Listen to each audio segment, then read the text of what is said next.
Hello, welcome back to magazine Mitra. और अब हम कवर करने जा रहे हैं अक्टूबर महीने की जो करंट अफेयर है विजन आईएएस की, उसके पांचवें पार्ट को, यानी पर्यावरण को। तो इससे पहले मैंने 4 पार्ट ऑलरेडी कवर करा के यूट्यूब पर डाल दिए हैं। आप जाके अक्टूबर महीने की प्लेलिस्ट को चेक कर सकते हैं और बाकी चीज़ें देख सकते हैं। तो देखिए, हमारा पहला आर्टिकल है सतत विकास लक्ष्यों के 10 वर्ष, और उसके संदर्भ में हम देखेंगे कि भारत ने इसमें कितनी प्रगति की है। तो देखिए, ये बता रहा है कि सुर्खियों में इसलिए है क्योंकि इसके 10 साल पूरे हो गए हैं। एक्चुअल में जो हमारे एसडीजी गोल्स हैं, हम इन्हें ग्लोबल गोल्स भी बोलते हैं, और ये 2015 में अपनाए गए थे संयुक्त राष्ट्र के द्वारा।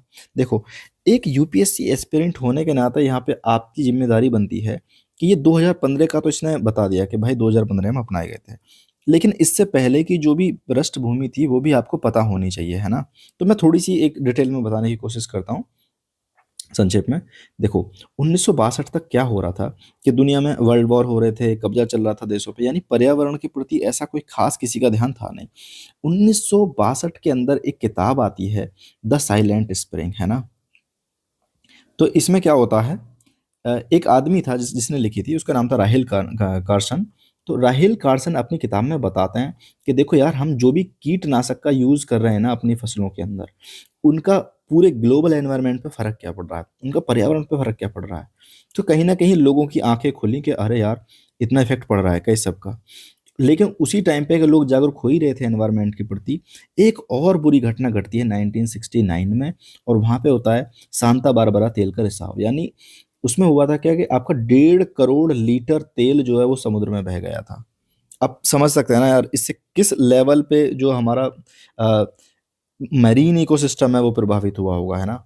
तो उसी को लेकर के कहीं न कहीं उसी की घटना को लेके लोगों ने प्रदर्शन शुरू किए, बाकी शुरू किए, और 22 अप्रैल 1970 को मनाया गया हमारा पहला पृथ्वी दिवस। ये यहाँ से इसकी बैकग्राउंड आई है, जो आप पढ़ते हैं ना अर्थ समिट, ये सब चीज़ें।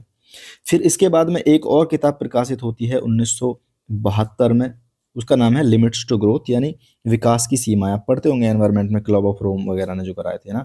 और यही जो आपकी विकास की सीमा है या फिर लिमिट्स टू ग्रोथ है, ये क्लब ऑफ रोम की, ये बताती है कि देखो यार, अगर जैसे हम जी रहे हैं ना, ऐसे चलते रहे तो 2100 से पहले ही हमारी सभ्यता का अंत हो जाएगा, दुनिया खत्म हो जाएगी। 2026 में हो ना हो, लेकिन उन्होंने कहा था कि 2100 में हो जाएगी। 1983 में क्या होता है, एक और 1987 में एक और रिपोर्ट आती है, उसका नाम है ब्रंटलैंड की रिपोर्ट, जो बताती है कि यार सस्टेनेबल डेवलपमेंट के, देखो यार, जो आप विकास कर रहे हो ऐसा मत करो कि कुछ भी करे जा रहे हो, सतत विकास करो। सतत विकास के बारे में इसने पहली बार बताया। मैं बताऊंगा इसको डिटेल में सतत विकास क्या है, पर मैं आपको पहले होता है ना ऐतिहासिक पृष्ठभूमि कवर करा रहा हूँ। वहीं पे उसके बाद में 1983 के बाद में 1992 में आपका पृथ्वी शिखर सम्मेलन होता है, और सतत विकास जो है इसको कहीं न कहीं हम अपना लेते हैं। उसके 20 साल बाद एक और मीटिंग होती है आपकी, ज पता है ना आपको 10 साल बाद तो होती है, तो ऐसे रियो प्लस 20 में आपको बनाया गया। उसमें 2015 तक जो चल रहे थे आपके 30 जो इससे पहले पता है ना आपको, जो एसडीजी हैं इससे पहले चलते थे हमारे एमडीजी, यानी मिलेनियल डेवलपमेंट गोल्स। 2015 के बाद में इनके स्थान पे हम लेके आए एसडीजीज़ को, और फिर ये हमारा 2015 से लेके 2030 तक इनका टारगेट रखा है। इसको कहा गया एसडीजी युग, कहीं न कहीं, ठीक है? ये एक छोटी-सी इसकी ऐतिहासिक पृष्ठभूमि थी जो मैंने कवर करा दी। आई थिंक कि आपने ये अपने नोट्स पे भी कवर करी ही होगी, या फिर नहीं की है तो आगे से पढ़ लेना जाके, है ना? वेल, जो लोग नए आए हैं मैं उनको बता दूँ कि हम इस चैनल पे जो विज़न आईएएस की मैगज़ीन्स हैं उनको कवर कराने की कोशिश करते हैं। जिन लोगों ने पुरानी नहीं की हैं तो मैं बता दूँ कि पीटी 365 आने वाली है, जो कि अप्रैल से लेकर के अक्टूबर तक होगी। पहला जो उसका वो आता है ना, तो यहाँ से ये आपके लिए बहुत ज़रूरी हो जाता है कि आप सितंबर टू जो अपकमिंग्स हैं मई तक की मैगज़ीन्स को मंथली मैगज़ीन बेसिस पे कवर कर लें, ताकि बाद में आप अपडेटेड पीडी के चक्कर में ना पड़ें, है ना? तो आप ये भी कवर करते चलें, और वो आएगी तो मैं उसको भी कराने की कोशिश करूँगा। मेरा काम है, क्या बोलते हैं, यहाँ पे चीज़ों को थोड़ा ईज़ी उपलब्ध कराना, क्योंकि हिंदी मीडियम में कुछ शब्दावली ऐसी होती है जो बहुत टफ़ होती है। बाकी देखो यार, अगर मेरी आवाज़ आपको स्लो लग रही है तो आप इसे बढ़िया 2x पे चला के देखो और अपने काम को पूरा करो, है ना? और मेरी बातें, चीज़ें, वीडियो कंटेंट अच्छा लगे तो लाइक मार देना, सब्सक्राइब मार दोगे तो भला एहसान होगा। चलो भाई, तो इसके बारे में थोड़ा पढ़ लेते हैं। हमने यहाँ तक बात कर ली है कि देखो, सतत विकास को पहली बार बात करी गई थी हमने 1987 की ब्रंटलैंड रिपोर्ट में परिभाषित किया गया था। अपनाया कब गया था, हमने बात बताई थी 1992 में, जो पृथ्वी शिखर सम्मेलन होगा इसके बाद में उस पर, ठीक। तो सतत विकास की बात कर रहे हैं हम यहाँ, लक्ष्यों की नहीं बात कर रहे, लक्ष्य तो 15 में अपनाए जाएंगे, ठीक। तो इसमें बताया गया कि देखो भाई सतत विकास है क्या, इसकी परिभाषा मेंस में एकदम काम आ सकती है क्या। हालांकि प्रीलिम्स में भी क्वेश्चन आया कि सतत विकास क्या है। तो इसका तात्पर्य ऐसा विकास है जो वर्तमान पीढ़ी की आवश्यकताओं को पूरा करता है और भविष्यों की समझौता किए बिना। देखो सिंपल सी बात है, सपोज करो अगर पीने लायक पानी 1 लीटर 10 लीटर है, क्या बोलते हैं, हमारी पूरी पृथ्वी पे, जस्ट सपोज, तो अगर हमारी सारी पीढ़ी पानी का ऐसा यूज करे कि भाई हर काम में पीने वाले पानी को यूज कर रहे हैं, जहाँ पे नदी वाले पानी का भी यूज हो सकता है वहां भी हम पीने वाले का यूज कर रहे हैं, तो होगा क्या, ये कुछ ही साल के अंदर खत्म हो जाएगा। 9 लीटर हमने खत्म कर दिया, बचा कितना, 1 लीटर। अब ऐसा तो नहीं है ना कि हम पृथ्वी पे आखिरी पीढ़ी है तो हमें अब आगे जरूरत नहीं पड़ेगी। तो हम उस आखिरी पीढ़ी की जरूरतों से समझौता किए बिना अपनी जरूरतों को कैसा पूरा करें, इस चीज को कहा गया सतत विकास। आप समझ गए होंगे इसके आगे। 2015 में होता क्या है, सारे जो लोग मिलते हैं, यूएन की जो भी नेशंस हैं मिलते हैं और एक एजेंडा को अपनाते हैं, और जिसमें हम कहते हैं कि यार कुछ कुछ हमारे पास टारगेट्स हैं जो हमें 2030 तक पूरे करने हैं। तो उसमें 17 तो हमारे एसडीजी लक्ष्य होते हैं, और इन्हीं में से जो ब्रांच बन के निकलते हैं वो होते हैं 169, जो हमारे इनकी इसी सब कैटेगरी है, उपलक्ष्य होते हैं, ठीक है। तो एसडीजीज एक ऐसा वैश्विक आह्वान है जो किसके बारे में बात करता है, गरीबी के बारे में बात करता है, असमानता को समाप्त करने के बारे में बात करता है, पर्यावरण के संरक्षण की बात करता है, ये बाकी सारे लोगों की बात करता है कि देखो भाई हेल्थ पे काम करो, जस्टिस पे काम करो, समृद्धि का लाभ मिलना चाहिए, है ना, कोई भी पीछे नहीं छूटना चाहिए, लीव नो बिहाइंड इसका एक तरह से, है ना, थीम है, मतलब ऑफिशियल नहीं, तो लीव नो वन बिहाइंड। तो मैं आपको एक बात बता दूं, यहाँ पे छोटा सा होमवर्क है कि आपको ये 17 के 17 एसडीजीज जो है ना, ये रटे हुए होने चाहिए, और नहीं है तो इसकी यूट्यूब पे अलग अलग ट्रिक है कि पंडित यानी पोएट्री हरिहर गए इंग्लैंड ऐसे करके ना, तो आप जाके यूट्यूब पे देख लेना, वो मेरा काम नहीं है, पर याद होने चाहिए क्योंकि हर बार यार ये आते हैं। कम से कम पीसीएस दे रहे हो, यूपी पीसीएस में कोई एक भी साल ऐसी नहीं देखी मैंने जब ये क्वेश्चन नहीं आया हो। तो एसडीजीज को प्राप्त करने की दिशा में प्रगति क्या हुई है, तो सुनो भाई, 2025 में आया है इसका 10वां संस्करण। वो क्या कहता है कि फिनलैंड जो है 87 अंकों के साथ में सबसे ऊपर चल रहा है और पहला स्थान है इसका, ठीक है। इसके बाद में आते हैं स्वीडन और नॉर्वे। लेकिन अगर हम देखें ओवरऑल, तो जो हमारा पूर्वी और दक्षिणी एशिया है, पूर्वी ये वाला जो ये अगर भारत है तो इसकी साइड में ही पड़ता है ना, तो इसमें कहीं ना कहीं 2015 के बाद हम देख रहे हैं कि बहुत तेजी से प्रगति हो रही है, ठीक है, और खासकर सामाजिक आर्थिक लक्ष्यों के प्रति। लेकिन एक बात देखने वाली चिंताजनक ये है कि केवल हमारे जो इतने सारे एसडीजी लक्ष्य हैं उसमें से 17% हैं, 17 तो टोटल है, 17% लक्ष्य ही 2030 तक प्राप्त किए जाने की राह पे है। यानी हमारी प्रगति कहीं ना कहीं काफ़ी धीमी, मतलब धीमी है। तो वहीं अगर हम देखें कि प्रगति फिर हो कहाँ रही है, तो देखो यार जितने भी यूएन के देश हैं ना, वो या तो सर्विस वाले सेक्टर में या फिर इंफ्रास्ट्रक्चर वाले सेक्टर में, इसी में कहीं ना कहीं प्रगति थोड़ी बहुत कर पा रहे हैं। फॉर एग्जांपल मोबाइल ब्रॉडबैंड उपयोग और इंटरनेट वगैरह एसडीजी 9, विद्युत का उपयोग एसडीजी 7, या कहीं ना कहीं हमने ये देखा है कि 5 वर्ष से जो कम उम्र के जो बच्चे हैं उनकी मृत्यु दर जो है उसमें भी कमी आई है। तो ये आपको पता होना चाहिए कि जब हम नवजात मृत्यु दर को कैलकुलेट करते हैं तो 1000 पे करते हैं, पर 1000 पे, ठीक है। अब हमने पूरी दुनिया की बात कर ली, एक बार भारत की भी बात कर लें। बिल्कुल, पूछता है भारत। 2025 में भारत पहली बार एसडीजी जो इसमें है टॉप 100 में आ गया, ठीक है। तो ये याद रखना 25 में पहली बार हुआ है कि हम टॉप 100 में आ गए हैं ना, यूएन में 193 देश है। तो भारत जो है 100 में से 67 स्कोर लाता है और 99वें स्थान पे आ जाता है। तो ये आपको पता होना चाहिए। इसके बाद में कुछ कुछ अलग अलग एसडीजी वाइज इन्होंने दे रखा है लिस्ट में कि किस में हमने कितनी प्रगति की है। तो जब हम पहले की बात करते हैं, पॉवर्टी की बात करते हैं, तो इसमें क्या होता है, जो पिछले 10 साल हैं और उसको लेके के उसके अगले 10 साल हैं, तो इसके बीच में ना 135 मिलियन लोग जो हैं वो अलग अलग तरीके की जो गरीबी है उससे बाहर निकल आए हैं। बहुआयामी गरीबी पे हम डिटेल में एक आर्टिकल ऑलरेडी कवर कर चुके हैं इकोनॉमी वाले सेक्शन में, आई थिंक अक्टूबर की में था। इसके अलावा एसडीजी जो दूसरा है उसमें है भूखमरी का समापन। तो भूखमरी के समापन में क्या है, 2021 से 23 के बीच में कुपोषण की दर भी कहीं ना कहीं घट गई है, ऐसे सोफी जो है इसका मंत्रालय भी कहता है, ठीक है। इसके बाद में एसडीजी 3 कहते हैं कि अच्छा स्वास्थ्य और खुशहाली के मामले में, तो ये कहता है कि मातृ मृत्यु दर जो है प्रति 1 लाख जीवित जन्मों पर 130 से घटकर 80। ये अच्छी चीज़ है ना कि यार, एक बात बताओ, 1 लाख जो माताएँ हैं वो बच्चों को जन्म दे रही हैं अलग-अलग टाइम पे 1 साल के भीतर, है ना? उनमें से क्या बोलते हैं 130 खत्म हो जा रही हैं जन्म देते-देते। मतलब कितनी बुरी बात है ये महिलाओं के लिए, हमारे समाज के लिए, हर चीज़ के लिए। तो उस पे कहीं न कहीं हमने काम करा है, तो अब ये 80 ही रह गई है, ठीक है? अच्छा, एक बात याद रखना, जब हम मातृ मृत्यु दर कैलकुलेट कर रहे हैं तो पर 1 लाख कर जीवित बच्चों पे कर रहे हैं। और जब हम नवजात बच्चों को और बच्चों की मृत्यु दर वगैरह को चेक कर रहे थे, तो मैंने बताया था तुम्हें कि यार 1000 पर बच्चों पे हम इसे कैलकुलेट करते हैं। तो इसके अलावा जो एसडीजी चौथा हमारा लक्ष्य है, वो है गुणवत्तापूर्ण शिक्षा का। तो प्राथमिक शिक्षा में पता है हमें क्या बोलते हैं, अब सर्व शिक्षा अभियान वगैरह हम चला रहे हैं, तो सबको लेकर के 99% तक हमारी ऑलमोस्ट पहुँच गई है। ये हमारी सतत विकास रिपोर्ट बताती है। इसके अलावा जब हम देखते हैं लैंगिक समानता पे क्या चल रहा है, तो परिवार नियोजन की मांग इसमें बढ़ के 77% हो गई है। एसडीजी 7 की बात करते हैं, यानी किफ़ायती और ऊर्जा कितनी होनी चाहिए, बिजली तक पहुँच है। तो बिल्कुल 2022 में इतने लोगों के पास बिजली की पहुँच थी।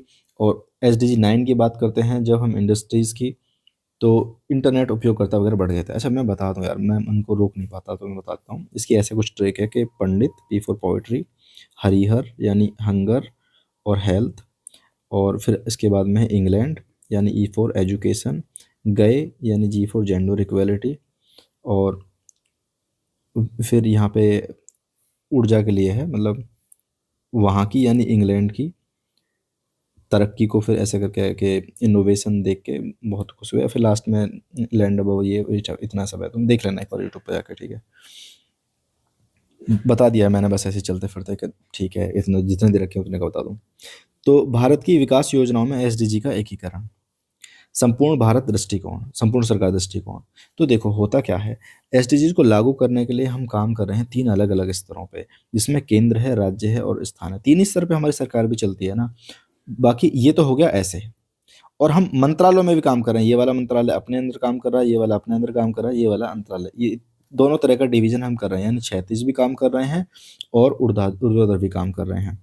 तो फॉर एग्ज़ाम्पल नीति आयोग जो है इसके रूप में मेनली काम करता है, और एसडीजी का कार्यान्वयन हो रहा है नहीं हो रहा है इस चीज़ को देख-देख करता है, ठीक है?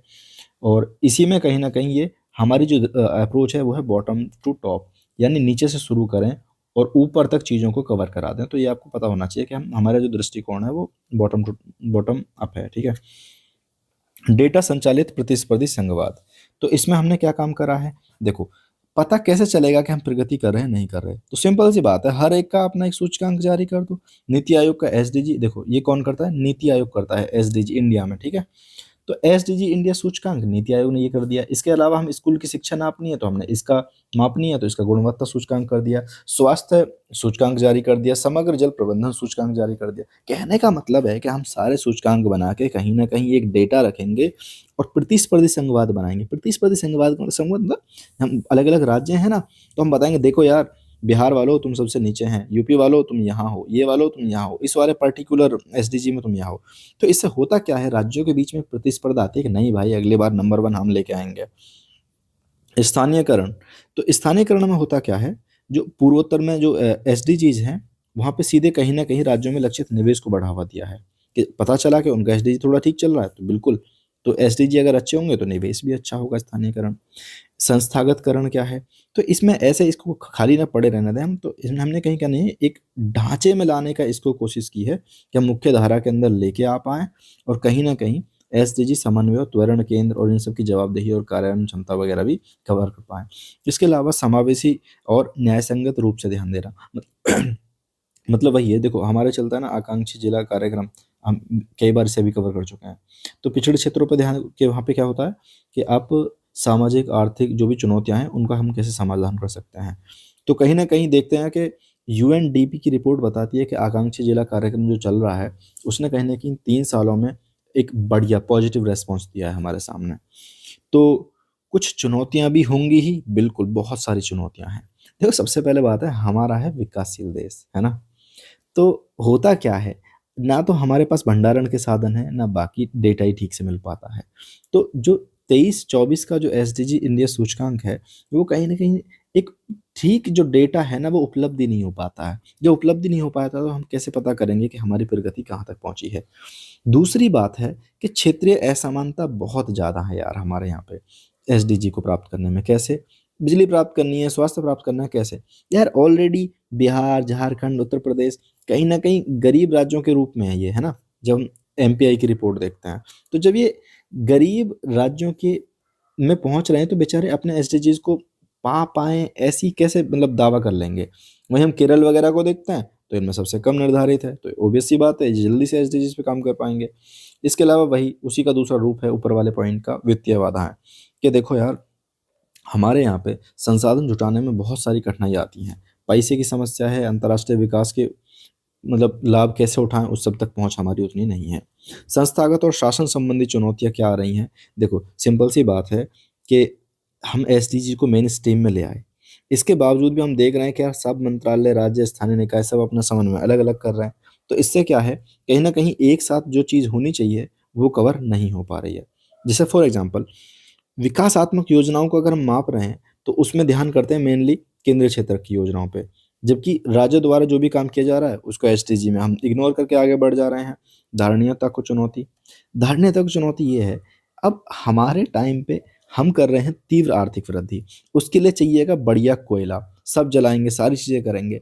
तो हम कहीं न कहीं एक ऐसे संकट में फँस जाते हैं कि यार एनवायरनमेंट को बचाएँ या अब नवीकरणीय ऊर्जा अगर हम अपना रहे हैं, तो उसमें भी कहीं न कहीं कठिनाई आती है।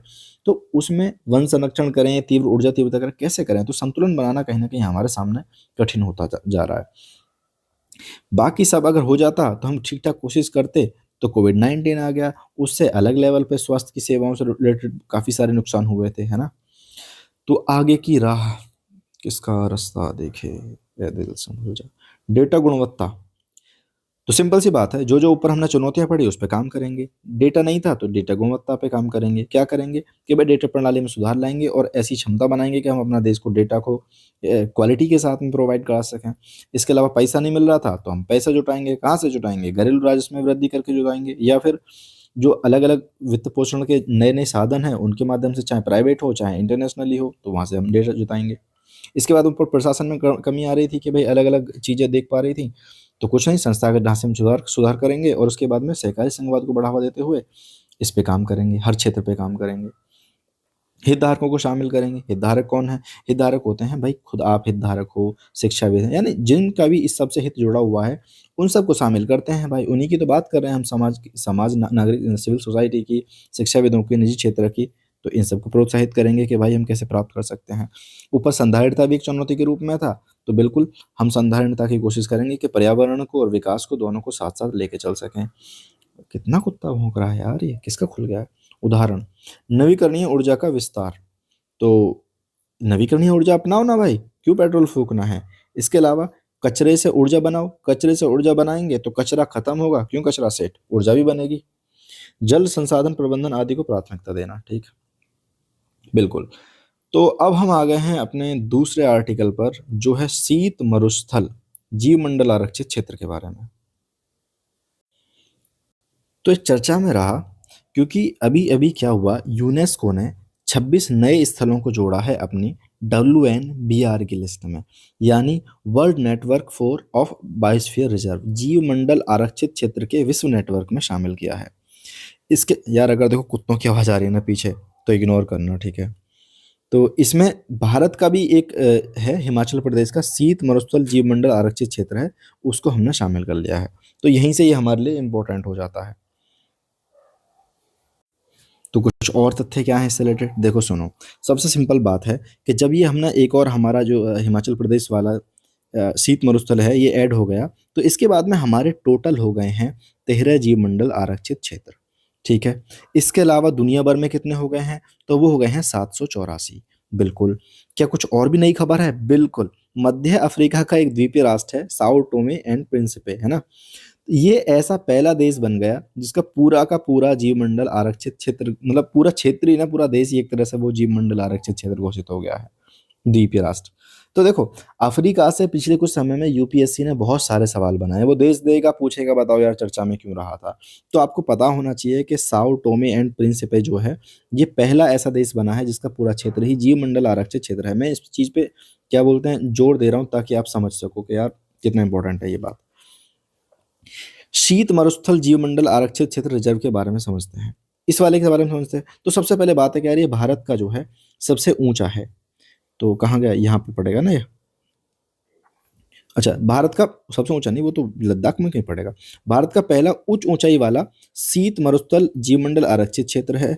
और इसके भाग को किसने कर दिया है, इसने इसमें शामिल कर दिया है। तो ये बाकी जो शुष्क परितंत्र है उनमें से एक है, ठीक है। अब हम समझते हैं कि ये है, इसकी विस्तार कहाँ से कहाँ तक है। तो देखो भाई, हिमालय क्षेत्र में है, लद्दाख से लेकर दक्षिण में किन्नौर तक इसका पूरा का पूरा जो है आपका जो शीत मरुस्थल वाला एरिया है वो विस्तार है भारत के अंदर। जब हम, और हमारा जो गर्म वाला मरुस्थल का है वो थार के राजस्थान में है। संरक्षित क्षेत्र में क्या है, तो देखिए एक और इसमें पिन वैली जो राष्ट्रीय उद्यान है वहाँ और उसके आसपास का क्षेत्र है। इसके अलावा इसमें चंद्रताल, सरचू और किब्बर वन्यजीव अभ्यारण्य जो है ये भी शामिल है। बायोम क्या होता है, बायोम क्या है, तो बायोम है कि भाई ये शीत मरुस्थल बायोम का निर्माण करता है। यहाँ पे कहीं ना कहीं चरम, देखो शीत मरुस्थल, मैं आपको बता दूं, कई लोगों को गलतफहमी हो सकती है कि यार मरुस्थल जो है, अच्छा मरुस्थल बनते क्यों हैं। देखो मरुस्थल कोई भी बनेगा जब वहाँ पे वर्षा का परसेंटेज कम हो जाएगा, तो उस जगह को हम कुछ समय बाद मरुस्थल घोषित कर देते हैं।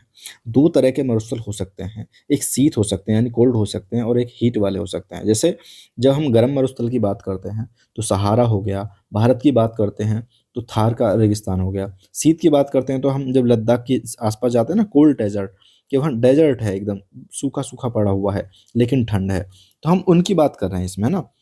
तो बायोम, तो ये कैसे बायोम का निर्माण करता है, शीत मरुस्थल बायोम का निर्माण करता है। चरम जलवायु में दशाएं पाई जाती हैं। क्यों पाई जाती हैं साहब, क्योंकि आपने पढ़ा होगा कि पवन विमुख ढाल जो होता है वहाँ पे कहीं ना कहीं बहुत बड़ी बारिश होती है। होता क्या है, ये कॉन्सेप्ट आपको पता होना चाहिए अगर आप एस्पिरेंट हो। अगर ये पहाड़ है, यहाँ से बादल जा रहे हैं उड़ते हुए, तो धीरे धीरे इसके साथ में ऊपर उठते हैं, ऊपर उठते हैं तो क्या होता है, टेम्परेचर गिरता जाता है। इसके कारण से कहीं ना कहीं बारिश होती है, बारिश होती है तो सारा जो पानी है बारिश का, बादल का, वो यहीं पे खत्म हो जाता है। तो इसके जो पीछे का है ना, इसे बोलते हैं पवन विमुख, मतलब पवन अभिमुख ढाल, अभिमुख, अभिमुख। और ये जो होता है इसे बोलते हैं पवन विमुख ढाल, ये वाला। तो इस पे बारिश नहीं पड़ पाती, तो ये पूरा एरिया जो है ना ये सूखा रह जाता है। ये बेसिकली इसकी बात है। तो इसको बोलते हैं वृष्टि छाया प्रदेश, यानी बारिश की जहाँ पे छाया बन रही है, तो बहुत अधिक ऊंचाई है। इसके अलावा मृदा क्या है, मृदा यहाँ पे कैसी होगी भाई, कुछ उगता उगाता है नहीं, तो निम्न कार्बनिक पदार्थ वाली है, पतली खुदरी रेतीली दोमट मृदा है। हाइड्रोलॉजी, तो सिंपल सी बात है कि हिमनदों से जो भी जल पिघल पिघल के आता है वो स्पीति और पिन जैसी नदियों को जल उपलब्ध कराता है। वनस्पति क्या क्या मिलती हैं पता होना चाहिए, देखो यार आपको। कारागाना, वाओ, कारागाना, इफेड्रा, जूनिपरस, अर्मेटिमिशिया और सीबकथॉर्न। सीबकथॉर्न इंपॉर्टेंट है, इसकी जाके इमेज देखना आज ही, है ना। तो सीबकथॉर्न क्या करता है, मृदा स्थिरीकरण में काम करता है, कार्बन निक्षेपण में काम करता है। साथ ही आज जो लोकल लोग हैं उनको पैसे कमाने में मदद करता है। कैसे, कि इसके रस, तेल और औषधीय उत्पादों के लिए उपयोग किया जाता है, तो इसे बेच के मस्त पैसे कमाते हैं। प्राणी, इसमें हिम तेंदुआ यहाँ पे बिल्कुल पाया जाता है। हिमालयन आइबैक्स, ये बकरी की तरह दिखती है। तिब्बत अर्गाली, नीली भेड़, लाल लोमड़ी, यूरेशियन जो लिंक्स हैं, और ये लिंक www.com वाला नहीं है, तो जाके इन सबको एक बार इमेज इनकी चेक करना, इतना टाइम नहीं है कि मैं इमेज चेक कर रहा हूँ। संस्कृति में क्या है, तो यहाँ पे कुछ संस्कृति का भी केंद्र है। देखो बेसिक सी बात है, अगर ये रीजन ऐड हुआ है ना WBNR में, तो इससे रिलेटेड क्या होगा कि विजन पूरी चीज़ों को कवर करने की कोशिश करेगा। यूपीएससी का पता नहीं है कि सवाल एनवायरनमेंट पे, अपडेट एनवायरनमेंट पे हुआ है, पूछ ले कि कौन सी ये क्या है, गोम्पा, चोर्टेन, मणि दीवारी, तो ये सब क्या है, तो पता होना चाहिए कि भाई कहीं ना कहीं एक बौद्ध स्थापत्य टाइप की है ना, तो पूछ लेगा वो। इसके अलावा मानव बस्तियाँ, कौन कौन सी जनजातियां हैं, भोटिया, चांगपा, स्पीति, ठीक है। ये क्या काम करती हैं, पशुपालन करती हैं, जौ और कुट्टू की खेती वगैरह करती हैं, बकरी वगैरह को पालती हैं। अच्छा, जब हमने पूरे उस एरिया के बारे में पढ़ लिया तो थोड़ा ये भी पढ़ लें WNBR के बारे में, जीव मंडल आरक्षित क्षेत्र और वैश्विक नेटवर्क के बारे में। तो इसकी स्थापना करी गई थी 1976 में, और एक प्रोग्राम था कौन सा, मैन एंड बायोस्फीयर रिजर्व, यानी हम दोनों को लेके कैसे चलेंगे। तो 1971 में इस कार्यक्रम की स्टार्ट करी गई, और ये क्या है, एक अंतर सरकारी वैज्ञानिक कार्यक्रम है, ठीक है। तो क्या काम करता है, मनुष्य और पर्यावरणों के बीच में संबंध जो हैं हम उनको बेहतर और वैज्ञानिक कैसे बना सकें, तो उसकी बात करता है। इसके अलावा ये कहता है कि देखिए भाई, आपस में जो होता है ना कि एक सामंजस्य वाला जो दृष्टिकोण अपनाते हैं नेचर को और इंसानों के बीच में, तो मानव और प्राकृतिक परिस्थितियों के बीच में सामंजस्य को बढ़ावा देता है और सतत विकास को संभव बनाने की बात करता है कि भाई सतत विकास करना है हमें। एमएबी में अब किसी चीज को नामित कैसे करते हैं, तो सुनो यार, ये पता होना चाहिए कि एमएबी जो है ना, इसमें जो अंतर्राष्ट्रीय समन्वय परिषद है, इसके निर्णय के अनुसार यूनेस्को के महानिदेशक करते हैं ऐड किसी को, ठीक। प्रणाली क्या है, सिंपल सी बात है कि जो जीव मंडल आरक्षित क्षेत्र है उसके लिए सेवले रणनीति है, इस पे अलग से पढ़ाऊंगा मैं किसी दिन पूरा डिटेल में। तो उसके लिए जीव मंडल आरक्षित क्षेत्र वगैरह को ये ढांचा है वो उस कार्य प्रणाली के आधार पर करते हैं। प्रस्ताव कौन ला सकता है, तो प्रस्ताव कोई भी जो सदस्य है उसका सदस्य राष्ट्र जा सकते हैं, किसी भी स्तर का नामांकन के लिए प्रस्ताव कर सकते हैं। जैसे ही नामांकन हो जाता है तो क्या उस पर किसी और का अधिकार हो जाता है, अरे कुछ किसी का अधिकार नहीं होता, वो उसी का अधिकार रहता है जहाँ पे वो है, कोई दिक्कत वाली बात नहीं है। लेकिन क्या इसको हटा सकते हैं, बिल्कुल, ये सेम ही लोग जो है मिलके हटा भी सकते हैं। हाँ, हर 10 साल में एक बार देखा जाता है कि भाई आप इस जगह का जो हमने इसमें घोषित किया है मैन एंड बायोस्फीयर रिजर्व के प्रोग्राम के तहत, तो क्या इस पे प्रबंधन वगैरह ठीक से कर रहे हो नहीं कर रहे, तो ये समीक्षा की जाती है, 10 साल में की जाती है, याद रखना। और अगर समीक्षा में ठीक नहीं पाया जाता तो उसकी मान्यता वापस ले ली जाती है। ये 2 बड़े आर्टिकल थे, इसके अलावा बाकी हैं बहुत छोटे छोटे आर्टिकल, तो अब हम इन्हें भी तेजी से निकलते हुए चलेंगे क्योंकि इनमें कुछ चीज़ें ज़्यादातर रटने वाली हैं, डेटा वाली हैं ना, फिर भी मैं कोशिश करूंगा। बाकी अगर आप यहाँ तक आए हो, चैनल पे मज़ा आ रहा है, कंटेंट में बढ़िया लग रहा है, तो लाइक करो यार, मुझे मोटिवेशन मिलता है कि मैं अगली वीडियो को बनाऊं, है ना। वरना मैं पढ़ा रहता हूँ 2 दिन के, अरे यार बना देंगे, क्या है, पढ़ना वैसे भी किसी को नहीं है। तो वनों पर पर्यावरणीय लेखांकन, देखो इस बार बहुत सारी रिपोर्ट्स ऐसी हैं जो पहली पहली हैं, तो सारी इंपॉर्टेंट लगभग हैं, है ना। तो 8वां संस्करण जो है पर्यावरणीय लेखांकन से जुड़ा हुआ है, ये 8वां संस्करण, ठीक है। लेकिन जो ये है ना पर्यावरणीय आर्थिक लेखांकन प्रणाली जो है, तो ये इस पे फ्रेमवर्क पे आधारित वन लेखांकन संबंधी पहली समर्पित रिपोर्ट है ये, जो हम क्या काम करते हैं, वनों के पर्यावरणीय लेखांकन का काम करते हैं।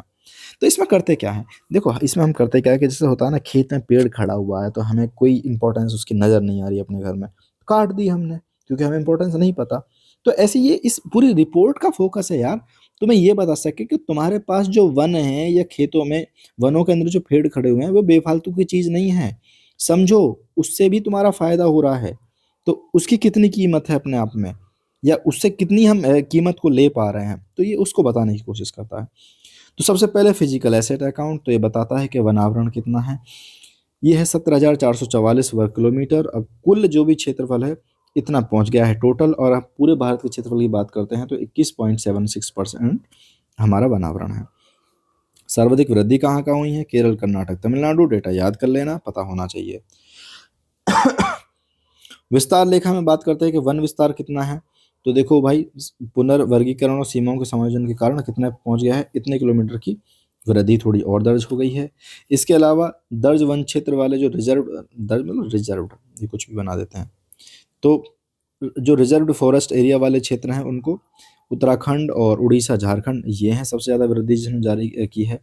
स्थिति लेखा क्या है, तो देखिए भाई, ये गुणवत्ता का आकलन करता है ना, तो इसमें ग्रोइंग स्टॉक की मात्रा पे देखते हैं हम, है ना।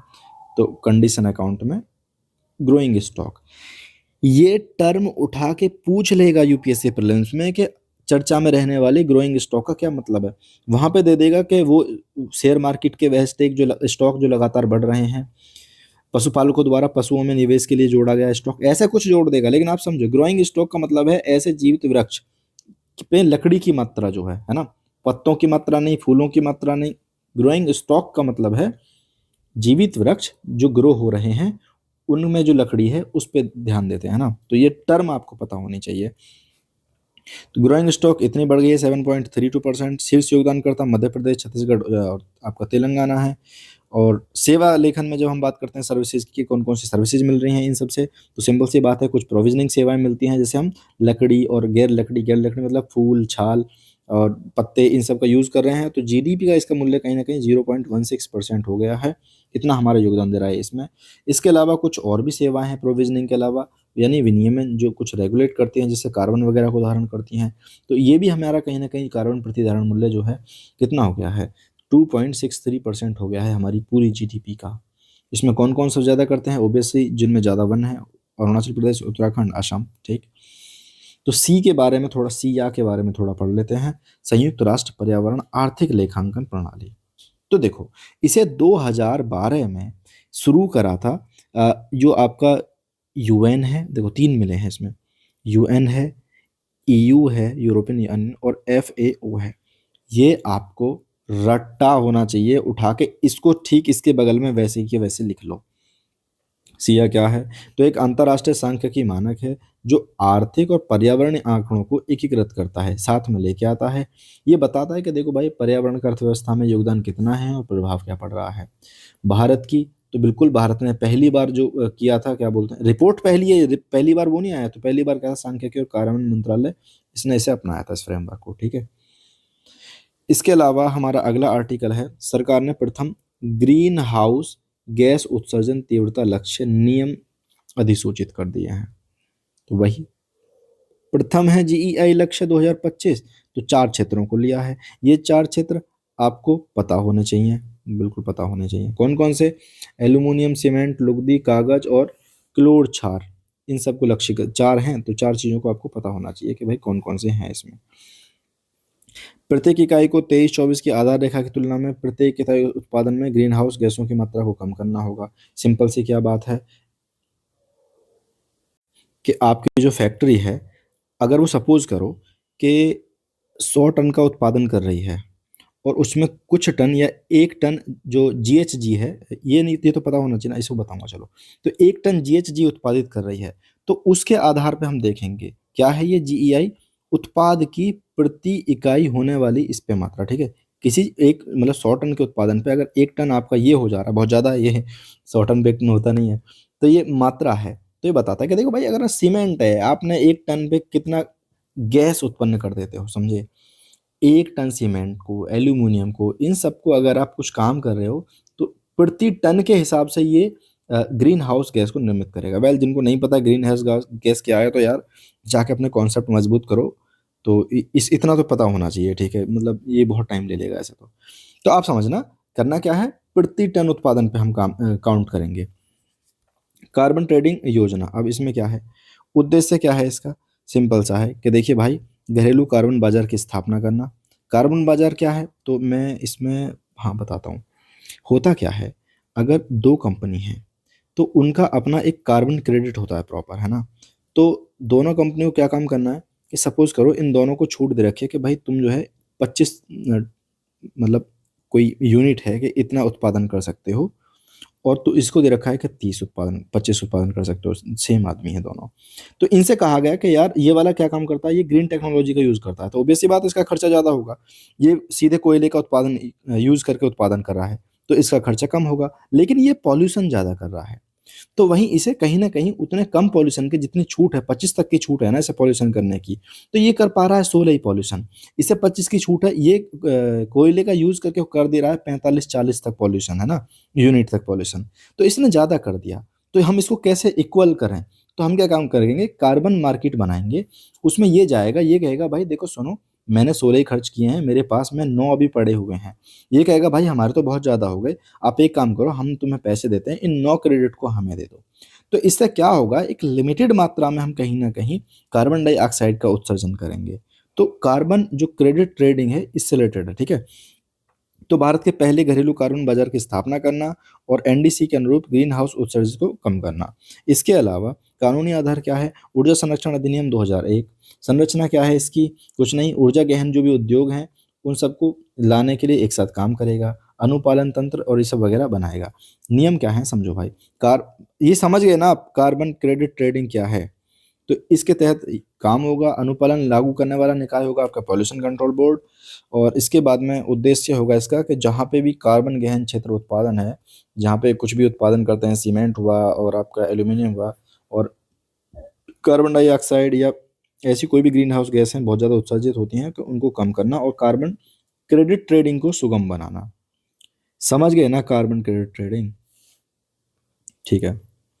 लक्ष्य से कम उत्सर्जन करने वाली अनुपालन तंत्र, व्यापार योग्य कार्बन क्रेडिट प्रमाण पत्र वगैरह अर्जित कर सकें। ये वही है, ये कुछ और नहीं है, ये वही है। कार्बन क्रेडिट आपको दे दिया, इतने का छूट है, आप उतने का कर लो। जो अगर नहीं कर पाए तो दूसरे से कार्बन उस वाले प्रमाण पत्र को खरीद लो। फिर कितना ही फूको, पॉल्यूशन करो। गैर अनुपालन संस्थाएं को अतिरिक्त प्रमाण पत्र खरीदने होंगे, यानी जो लोग हैं इसको नहीं मान रहे इस बात को, जिसको भी कार्बन क्रेडिट प्रमाण पत्र दिया है कि भाई आपको इतना ही फूकना है, 25 यूनिट खत्म करनी है, लेकिन नहीं मान रहे तो तुम्हें अलग से खरीदना होगा। और ये क्यों खरीदे, इससे क्या हो रहा है, पर्यावरण क्षतिपूर्ति दे रहे हैं, तो उसके लिए ही उस पे जो है कार्बन क्रेडिट मूल्य का दुगना हो जाएगा। महत्व बाजार आधारित आधारित अनुपालन, तो होता क्या है यार, जब हम ऐसा कुछ करेंगे कार्बन इन सब का होगा, तो कहीं ना कहीं पूरे देश में बाजार में परिचालन करेंगे हम। हमने इसको भी एक ट्रेडिंग की तरह जोड़ दिया, पॉल्यूशन को कम करने को भी। पारदर्शिता क्या होगी, हमें सीधे सीधे पता चलता रहेगा कि यार पंजीकरण कितना हुआ, दस्तावेजीकरण कितना हो रहा है। राजस्व, बिल्कुल, जब कार्बन बाजार एक अपने आप में काम कर रहा होगा तो हमें कहीं ना कहीं सरकार के लिए भी एक राजस्व के जो स्रोत हैं वो नए खुल के आएंगे। जलवायु का समर्थन, तो पेरिस समझौता जो है उसके तहत हम प्रतिबद्ध हैं। तो ये है, लेकिन ये बार बार यूज होगा कार्बन क्रेडिट वाला, ये कॉन्सेप्ट आपको समझना होना चाहिए। जिनको समझ में आ गया है वो यहाँ से थोड़ी सी स्किप करके आगे बढ़ सकते हैं, जिनको नहीं आया मैं एक मतलब मानवीयकरण करके समझाता हूँ इस चीज का। सपोज करो, अब ये हमारे योद्धा अर्जुन है, इसके बाद में ये हमारे मेजर साहब, ये दो लोग हैं, ठीक है। अब इनकी कंपनी है, इन्होंने कार्बन जो प्रमाण पत्र है वो प्राप्त किया, ये वाला जो कार्बन प्रमाण पत्र है। इनसे कहा गया कि देखो भाई, आप 5 यूनिट कार्बन डाइऑक्साइड को उत्सर्जित कर सकते हो अपने में, जो भी प्रोडक्शन कर रहे हो उसमें।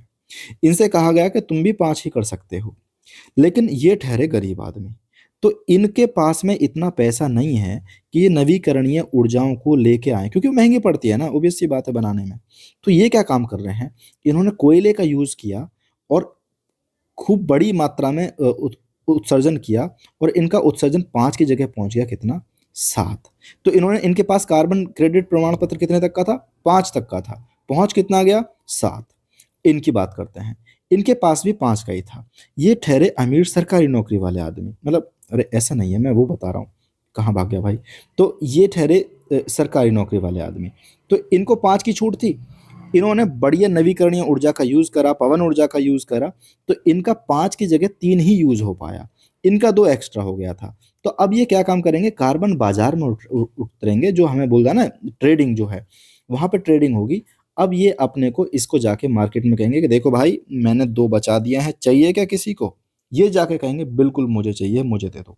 ऐसे करके हुआ क्या, सरकार ने जो लिमिट करी है 10 तक की, यानी 10 का लेवल है ना दोनों का, 5 + 5, तो उतनी जो लिमिट पैदा करी है कि इतने लिमिट तक ही आपको ये करना है, तो वो भी पूरा हो गया।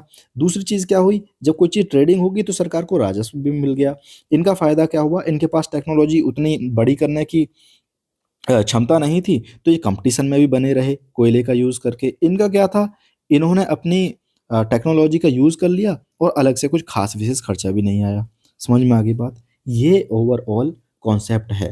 तो इसमें कार्बन क्रेडिट प्रमाण पत्र दिया जाता है, बीईई इसको जारी करता है, ये आपको पता होना चाहिए। इसके अलावा जो लोग गैर अनुपालन संस्था हैं यहाँ पे, यानी यहाँ पे जो अर्जुन है, तो यहाँ पे ये आदमी अनुपालन नहीं कर रहा है इस प्रमाण पत्र का, तो इन्हें कुछ अतिरिक्त प्रमाण पत्र खरीदने होंगे। ये मैंने इसलिए बता दिया क्योंकि ये बहुत जरूरी आर्टिकल है, वरना मैं इस पे इतनी बात करता भी नहीं। इसके अलावा आ जाते हैं ओजोन प्रदूषण पे।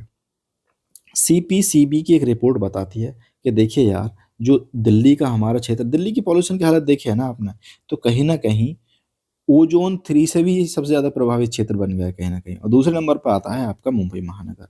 तो ओजोन के, अब यहाँ से बस ये इतनी घटना थी, अब ओजोन के बारे में पूरी जानकारी हम पढ़ लेंगे। तो ओजोन क्या है, ऑक्सीजन का एक रूप है, ये ओ है, O3 हो गए तो ओजोन हो गया, ऑक्सीजन के 3 परमाणु मिलकर बनता है। इसके अलावा 2 परतों में पाया जाता है। सबसे ऊपर वाला जो है वो है समताप मंडल, नीचे क्षोभ मंडल। समताप मंडल में जो पाया जा रहा है वो हमारे लिए एकदम वरदान है, क्योंकि वो क्या करता है, सूर्य की पराबैंगनी किरणों से हमें बचाता है। लेकिन जब क्षोभ मंडल में आ जाते हैं तो ये प्रदूषक है, क्योंकि ये क्या करता है, ये बाकियों के साथ मिलकर केमिकल रिएक्शन बना देता है। इसलिए तो एक ही गैस है, अगर ऊपर चली जाए तो फायदा, मुंह में दांत तो लाख का, टूट जाए तो खाक का, तो ऐसे ये ऊपर वाला है, ऊपर में है तो वरदान है, नीचे है तो प्रदूषण है। ठीक है, बकैती करने की आदत नहीं जाती यार मेरी। सुरक्षित ओजोन स्तर 8 घंटे के लिए इतने माइक्रोग्राम है, और इतने में इतना, देखो समझो, ओजोन स्तर 8 घंटे में अगर 100 माइक्रोग्राम प्रति घन मीटर हो पा रहा है तो ये ठीक है। 1 घंटे में 180 माइक्रोग्राम हो पा रहा है तो भी ठीक है, क्योंकि एवरेज लगाएंगे तो कम ही हो जाएगा वो। तो इतना तक ठीक है। तो ये आपको सुरक्षित ओजोन स्तर पता होना चाहिए। कभी भी उठा के पूछ लेगा 100, 180, मोस्ट प्रोबेबली वो उल्टा करेगा। तुम्हें लगेगा कि 8 घंटे में 180 होना चाहिए और क्या बोलते हैं 1 घंटे में 100 होना चाहिए। तो समझो जहाँ 8 आ रहा है वो 8 1 घंटे में, और जहाँ 100 आ रहा है 1 आ रहा है वो 8 घंटे में। ये याद रखना। क्षोभ मंडलीय ओजोन का प्रभाव तो बिल्कुल देखो स्वास्थ्य पे क्या, क्षोभ मंडलीय का ये याद रखना है, स्वास्थ्य पे क्या होता है, ब्रोंकाइटिस वगैरह जो है, अस्थमा, श्वसन, इन सब की समस्या को बढ़ा देता है। जलवायु क्या करता है, ग्रीन हाउस गैस के रूप में काम करता है, कहीं ना कहीं धूम कोहरे को बना देता है। इसके अलावा कृषि पारितंत्र में प्रकाश संश्लेषण को बाधित करता है, और पौधे की वृद्धि होती है तो उसमें रुकावट डालता है। बिल्कुल। धरातलीय और इन दोनों में क्या है भाई, दोनों के बारे में समझते हैं। सबसे पहले जो धरातलीय ओजोन है एक द्वितीयक प्रदूषक है। द्वितीयक प्रदूषक क्या होते हैं कि जो ओरिजिनली नहीं है, यानी बाकी किसी से मिले हैं, है ना, बाकी किसी के साथ में मिलके बने हैं, अपने आप में ओरिजिनल ये वैसे नहीं, जैसे कार्बन डाइऑक्साइड हो गया। तो वायुमंडल में कम समय तक ही रहता है, लेकिन होता क्या है कुछ घंटों के बाद, कुछ सप्ताह तक ही मतलब ये मौजूद रहता है। लेकिन इसकी दिक्कत क्या है, जो नाइट्रोजन ऑक्साइड है और वॉक, ये सब मिलके अभिक्रिया से इसको बनाती हैं, है ना, समझे। तो अब आते हैं इसकी पूरी रिएक्शन है। मानव निर्मित स्रोत, परिवहन, विद्युत संयंत्र, घरेलू गतिविधि, कृषि वगैरह से भी ये उत्पन्न हो सकता है। प्राकृतिक स्रोत यही है कि NO2, NO3 ये सब जो मृदा से, NOx का मतलब यही होता है, x का मतलब यहाँ पे कोई संख्या है, मृदा आधारित उत्सर्जन है, या वनाग्नि हो गई है, कार्बन मोनोऑक्साइड हो गई है, जैवमंडल से बहुत ज़्यादा मीथेन का उत्सर्जन हो रहा है। तो इन सब से भी कहीं ना कहीं ओजोन की उत्पत्ति होती है।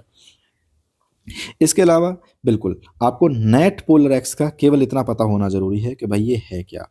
यूपीएससी में इतना आ जाएगा, हाल ही में चर्चा में रही टर्म का बताइए क्या है। तो हुआ क्या है, भारतीय जो तटरक्षक बल है उसने नेट पोलर एक्स का 10वां संस्करण प्रारंभ किया है। कुछ याद करने की जरूरत नहीं है, 2 बार वैसे तो आयोजित होता है। आपको इतना जरूर पता होना चाहिए कि भाई ये है किस चीज के बारे में। तो जो आपका नेट पोलर एक्स है, ये है समुद्री तेल रिसाव की घटनाओं के मामले में प्रवाही कार्यवाही, जिसके इससे रिलेटेड पे काम करता है ये। तो आपको इसका इतना ही पता होना चाहिए। पोलर का पोल से कोई लेना देना नहीं है, ये याद रखना। बिहार में कुछ नए रामसर स्थल हैं, बिल्कुल वो जोड़े गए हैं, उन पर बात करते हैं। तो कौन कौन से हैं वो, तो सिंपल है, गोकुल जलाशय और उदयपुर झील। उदयपुर से राजस्थान गलती से मत समझ लेना, बिहार का हिस्सा है। तो इन सबको नए रामसर स्थल के रूप में नामित किया गया है। तो वे जैसे ही जैसे उसमें कहा था ना हमने, तो सेम ऐसे इसमें हो जाएगा। अब टोटल संख्या कितनी हो गई, 93। इसके बारे में थोड़ा सा, ये इतने क्षेत्रफल में विस्तृत हैं कि बिहार में इससे भी पहले कुछ हैं, बिल्कुल बिहार पीसीएस के लिए बहुत इंपॉर्टेंट है। 3 रामसर स्थल हैं, बेगूसराय की काबर झील जिसे हम काबर ताल भी बोलते हैं, जमुई की नागी, और फिर नकटी पक्षी अभ्यारण्य, ये भी हैं। नई आर्द्रभूमि के बारे में थोड़ा थोड़ा बताते हैं कि दोनों क्या है, ऑक्सबोज हैं। ऑक्सबोज का मतलब आपने वो देखा गौखुर, जो गाय होती है उसका इस तरह का खुर होता है ना, ऐसा बन के। तो इसमें चलता क्या है देखो, इसके मैं थोड़ा सा बताता हूँ। होता क्या है, नदी जा रही है ऐसे करके, इधर बना रखा ना, तो मैं इधर ये करूँ, नदी जा रही है ऐसे करके। कुछ समय बाद क्या होगा, ये वाला जो एरिया है इसका, ये थोड़ा थोड़ा टकरा के ऐसे बढ़ता जाएगा। जल आया ऐसे टकराया, जल आया ऐसे टकराया, इधर आया ऐसे टकराया। तो होगा क्या, एक समय के बाद ये आपस में मिल जाएगा और ये नदी चली जाएगी सीधी। कैसे, यहाँ पे आया ऐसे टकरा के यहाँ तक हो गया। ऐसे तो जगह बनी हुई थी, थोड़ा थोड़ा पानी इसमें भी जा रहा है। एक समय के बाद ये दोनों किनारे आपस में मिल जाते हैं, ऐसे करके सीधे यहाँ पे गोखुर झील बन जाती है, जैसे गाय का खुर होता है ना वैसा। तो ऑक्स बाउ झील, यहाँ पे ऑक्स यूज है और यहाँ पे गो काउ बॉय लिख देते हैं यार। दोनों आर्द्रभूमि हैं, गोखुर झीलें हैं। तो गोखुर झीलें कैसी होती हैं, अर्धचंद्राकार होती हैं। आप समझ गए होंगे क्यों होती हैं ये, जो किसी घुमावदार नदी के कारण निर्मित होती हैं। गोकुल जलाशय बक्सर जिले में गंगा नदी के दक्षिणी किनारे पर है, यानी गंगा जी जा रही हैं उसके दक्षिण किनारे पर अवस्थित है। पश्चिमी चंपारण में जो है उदयपुर झील, उदयपुर वन्यजीव अभ्यारण्य से घिरी हुई है। ये कई प्रवासी पक्षियों, विशेषकर मतलब हम यूज भी तो तभी करते हैं रामसर को, जब किसी को सहायता वगैरह दे रहा है, पक्षी वगैरह वहाँ पे आ रहे हैं। तो खासकर एक पक्षी है पोचार्ड या फेरिना, ऐसे देशों के लिए जो है ये कहीं ना कहीं शीतकालीन विश्राम स्थल का काम करता है। और रामसर अभिसमय के बारे में थोड़ा पढ़ लेते हैं, क्योंकि ये इसमें शामिल हुई है तो हर बार पढ़ना होता है। तो रामसर अभिनव को अपनाया गया था 1971 में। रामसर का राम जी से कोई लेना देना नहीं है, ईरान में जगह है जहाँ तक मुझे पता है। यह यूनेस्को के तहत एक अंतर सरकारी संधि है। इसमें क्या होता है, आर्द्रभूमि और उनके संसाधनों का संरक्षण और उनके बुद्धिमत्तापूर्ण उपयोग पे काम करती है। मानदंड क्या है कि देखिए भाई, 9 मानदंड हैं एक आर्द्रभूमि के लिए, उसमें से कम एक पूरा होना चाहिए, आपको हम रामसर बना देंगे। समझ रहे हो, 1/9 कितने मानदंड हैं आपको पता होना चाहिए, 9, और कितने पे काम हो जाता है, 1 पे। ठीक है। जैसे ही नियमित रूप से 20,000 से अधिक मतलब जैसा कि एक इसमें से है कि 20,000 से अधिक अगर आप पक्षियों को आश्रय दे रहे हैं अपने यहाँ पे, जो भी रामसर स्थल है उसमें, तो ये कहीं न कहीं आपका रामसर बनने के योग्य हो जाता है। 1982 में भारत ने इस कन्वेंशन की पुष्टि करी थी और फिर हमको परमिशन मिल गई थी। तो ये आपको पता होना चाहिए। अब इसके आगे की न्यूज़ जो है मैं अगली वीडियो में कवर करूँगा। मैंने वीडियो को थोड़ा शॉर्ट बनाया ताकि मैं कंटेंट अच्छा दे सकूँ और आप भी फ्रीली फ़ील कर सकें आपको देखते समय, है ना? तो अगर आपने यार अभी तक नहीं किया है इसको सब्सक्राइब, तो क्या कर रहे हो यार, करो। मैं बार-बार बेफ़ालतू की चीज़ें नहीं डाल रहा। अगर आपको कुछ और चीज़ें पॉलिटी करानी है, इकोनॉमी करानी है, कहीं कॉन्सेप्ट टॉक करानी है, तो बात करो ना भाई, अपन बैठा है तुम्हारे लिए।